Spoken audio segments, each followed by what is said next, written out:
There's a strange thing that happens when you stop chasing money.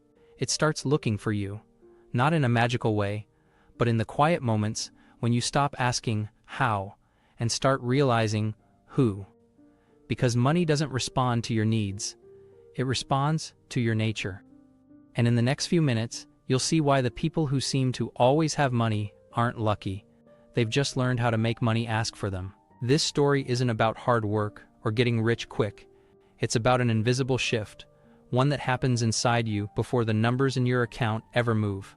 By the end of this video, you'll understand exactly why asking pushes money away and what to do instead. Something far simpler, quieter, and infinitely more powerful.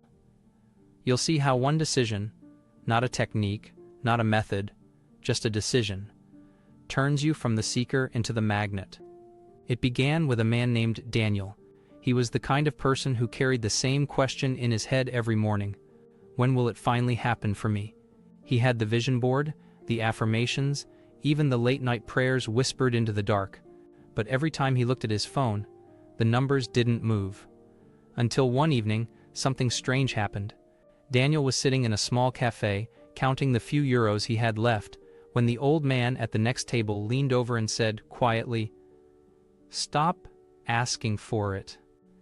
You sound like you're begging the ocean for a wave."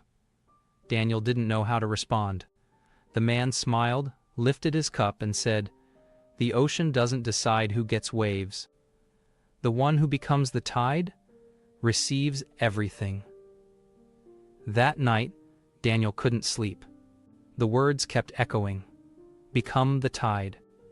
And so, instead of his usual prayer of, "Please let me make more money," he said something different, almost by accident. He whispered, "I'm the kind of man money looks for." And something in him shifted. He didn't feel desperate. He felt selected. The next morning, his boss, who rarely noticed anyone, called him into the office. A project had suddenly opened up. Double pay. It wasn't luck. It was alignment. But here's where most people mess this up. They think the change is in the words, like a trick or spell. It's not. It's in the stance. Because when you ask, you place money above you. When you assume, you stand beside it. It's a quiet posture that says, "I'm already chosen." When Daniel stopped seeing money as something to get, he started walking as if he already had the kind of presence that attracts it. He showed up differently. Not with arrogance, but with certainty. He didn't chase clients anymore. He spoke from calm authority. He didn't fear bills. He opened them like a king reviewing his kingdom. And money, sensing that certainty, started showing up. Not out of mercy, but out of recognition. Because that's how it works. Money recognizes itself. It flows to those who already carry its energy. Not the ones asking, but the ones embodying. So the real step-by-step shift is simple. 1. Pause every time you ask. Catch yourself in the language of lack. 2. Replace it with being. Say, "Money finds me easily," and feel that truth as a calm fact. 3. Let your actions reflect that identity. You'll notice your choices change, not from force, but from congruence. Every time Daniel repeated, "Money looks for me," it wasn't a demand, it was a remembering. He was no longer asking, he was becoming. Now, here's where most people quietly sabotage themselves, not because they lack desire, but because they misunderstand energy. The first mistake? They keep asking from the same place of lack. You've seen it. People who repeat affirmations all day long, but their tone still says, "I don't have it yet." They're trying to convince the universe, when the universe only mirrors conviction. It's like standing in front of a mirror and shouting, "Smile," hoping your reflection moves first. Daniel used to do the same thing. Every morning he'd stare at his bank app and say, "Money is coming," but what he felt was, "It's not here." And that feeling, not the words, was what the universe obeyed. The second mistake? Trying to earn worthiness. People think money is a reward for hard work, but it's actually a reflection of identity. When you chase it through effort alone, You teach life that you must struggle for every good thing. But when you embody wealth, through calm expectation, effort turns into flow. Remember, Daniel didn't suddenly become smarter or luckier. He simply stopped seeing money as a prize and started treating it as a partner. And the third mistake, the sneakiest one of all, is trying to appear spiritual about money while secretly resenting it. They say things like, money isn't important, but deep down, they feel fear every time they spend. That contradiction blocks everything. You can't love and reject something at the same time. You can't call money shallow while secretly wanting more of it. That's why the moment Daniel stopped pretending he didn't care about wealth, he started attracting it naturally. He respected it, not worshipped it, not chased it, just respected it as energy. So if you've been trying, affirming, visualizing, and it still feels like pushing a mountain, it's probably because one of these quiet mistakes is playing in the background. The good news? They're all reversible. And that's what we'll do next.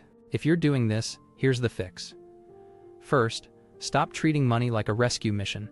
When you think, I need money to save me, you cast yourself as the victim, and money becomes the hero. But heroes are rare. Partners are constant. So flip the story. Act as if money has always been your teammate, quietly waiting for you to notice it. When Daniel realized this, he stopped looking at his bills with panic. He'd open them, breathe, and whisper, "Ah, my partner has a new task for me." It sounds poetic, but that subtle reframe killed his fear. And fear is what always pushed money away. Second, avoid begging energy disguised as gratitude. You know that tone that says, "Thank you, universe, for the money that's coming"? It sounds polite, but the undertone is, it's not here yet. Instead, Daniel began saying, "Thank you for the money that's already circulating through my life." That one change turned every please into a yes third. Avoid performing abundance. Some people try to fake wealth to feel it, but pretending drains more energy than poverty ever could. True wealth feels calm, not loud. It doesn't need to prove anything. So if you've been forcing positive talk while secretly exhausted, your correction is silence. Sit still, breathe, and let your energy settle. Money loves calm spaces. Daniel learned that money is like a cat. Chase it, and it hides. Sit still, and it curls up beside you. That's not mysticism. It's resonance. When he finally stopped checking his phone every hour, stopped counting how many affirmations he'd said, and started living like the kind of man who knows he's safe, money began to arrive quietly. Not with fireworks, but with certainty. Take everything we've talked about and turn it into quiet, deliberate practice. You don't need a new course, a new job, or another self-help book. You need 7 days of focused awareness, a small experiment that changes how money perceives you. Day 1. Silence the begging frequency. For one full day, stop saying "I need." Don't announce what's missing. Observe what already exists. Each time that old impulse appears, when you check your balance or think about a bill, replace the noise with stillness. You don't have to shout your worth, you just have to stop arguing against it. Even a few hours of inner silence can reset how you respond to scarcity. By nightfall, you'll notice fewer anxious thoughts and a little more space to breathe. That space is the beginning of power. Day 2. Name what you're building for money doesn't follow wishful thinking. It follows purpose. Spend 10 quiet minutes finishing this sentence. Money in my life exists so that... Keep writing until the sentence feels honest. When you give money a purpose, you remove its power to control you. Purpose turns money from a rescuer into a teammate. It knows where it's supposed to go. And the clearer your direction, the easier it becomes for money to find the path to you. Day 3. Bring order to one corner of chaos. Pick one small area of financial disorder, an ignored bill, a messy folder, an untracked subscription, and bring it back to order. You don't have to fix everything. Just prove to yourself that you are capable of stability. Money is drawn to structure the way water is drawn to gravity. It needs somewhere to rest. Every active order whispers, "You can trust me." And the moment you become trustworthy, money behaves differently. It stops running. It starts waiting. Day 4. Speak calmly about money. Today, mention money once, but without tension. Say something neutral, even kind. Maybe you thank someone for paying you on time, or you appreciate the value of what you bought. Most people only speak about money when it's missing.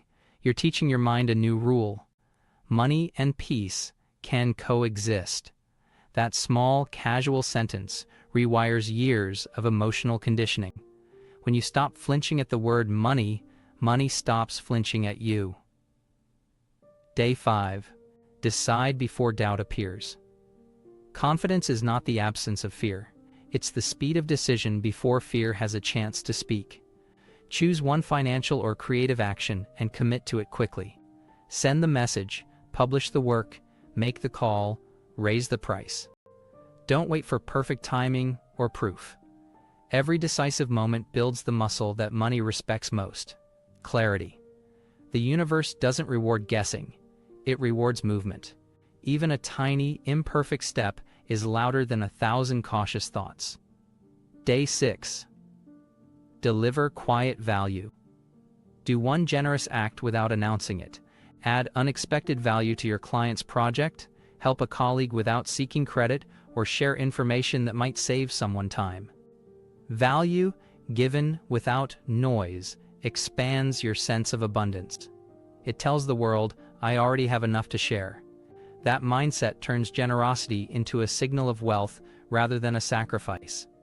And what you give calmly has a strange way of circling back multiplied. Day 7. Record proof that money notices you. By now, small signs will have appeared: a discount, a new client, a random refund, or a sudden idea that saves you time. Write them down. Proof doesn't have to be grand. It just has to be noticed.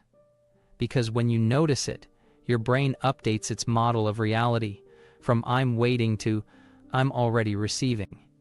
And once that update happens, you stop looking for evidence and start expecting it.